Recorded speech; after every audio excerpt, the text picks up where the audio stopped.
this is Sam's VE Valiant, and it's been stroked out from 400 cubes to 451, so it's a big block but a low deck. A few things have been changed on it. It's got Edelbrock Victor heads, solid roller cam, MSD ignition. It's got a 1050, isn't it? 1050, yeah. 1050 Demon carby on it. So we did a few different tests. We had a bit of an incident. We run it up on the dyno first run. We do an air-fuel ratio checks just to make sure the air-fuel ratio is right for cruising, mainly. And, well, we started to run it up and... Ermy got a wash. Yeah, Ermy needed a green coolant wash. So the hose slipped off the filter and it just sprayed coolant everywhere. I immediately shut the engine down because I saw it through the windscreen. And but it's all good. The other thing we did is we gave the client a heart attack, and yes. he needed a bourbon to calm his nerves. Because not 10 years off my life. That's right. Not only did the hose come off and Ermy got a wash, but this huge puff of smoke came out of the back. Yeah. And that's not because anything went wrong with the motor. We did do double checks and cross checks so and video footage checks after that. But what happened is it got a little bit of what we used to refer to as an Italian tune-up. So it's just blowing the cobwebs out because he's just been cruising in it. Yeah. So basically, we ran it up on the dyno the first run. It popped the hose off. What else can you say? Popped the hose off, and at the same time, a big cloud of grey sort of smoke bellowed out of the back of the engine or out of the tailpipes, both sides. So we immediately assumed that it sucked a gut load of coolant into the engine and turned it into smoke out the back, but that wasn't the case. Well, first we bumped the engine over slowly just to make sure that it wasn't hydrolocked, which it wasn't. Then we pressure tested the cooling system once we fixed the hose, and pressure tested it up to 15 pounds, which it passed, not a problem, wasn't leaking at all. So then we decided to... We did find an issue though once we kicked it back on, that the fans weren't coming on. Yes, so that's possibly the reason why it blew the hose off. The fans just weren't turning on for whatever reason.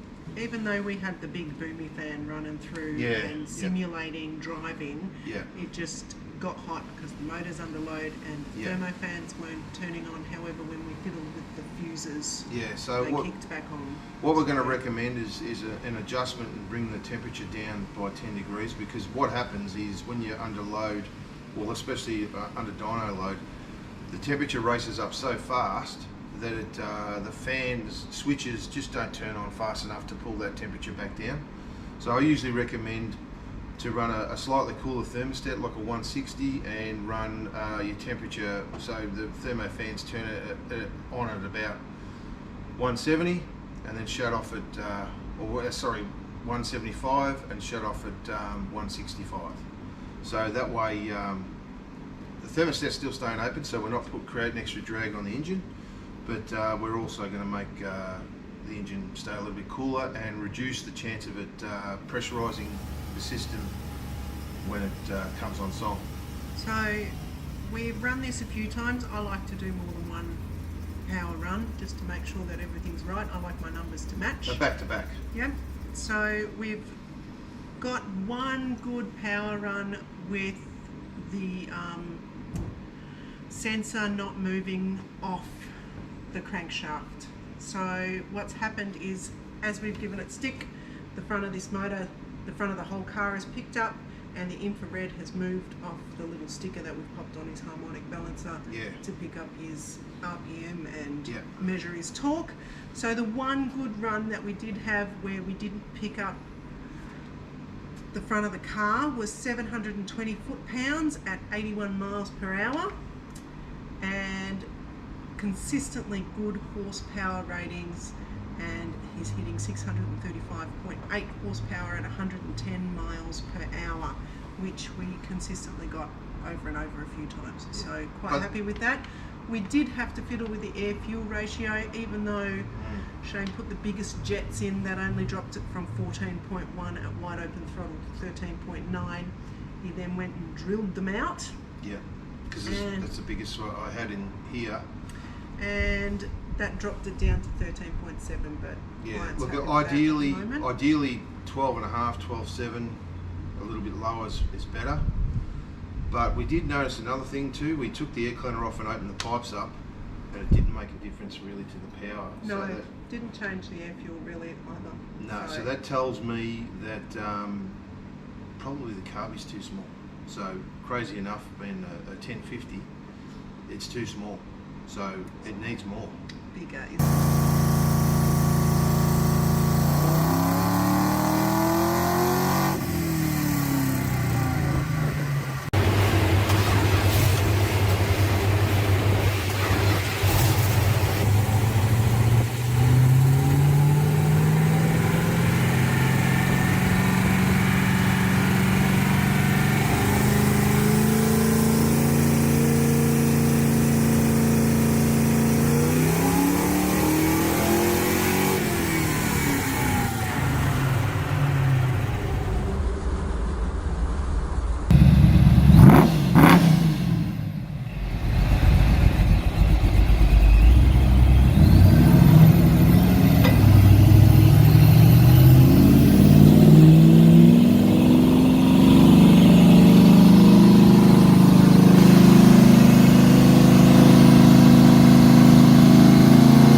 If you like this video, don't forget to click like and leave a comment. If you want to see more videos like this, subscribe and click the notification bell. If you like the t-shirts that you see the crew wearing, there's a link in the description below where you can grab some for yourself. Thanks for watching.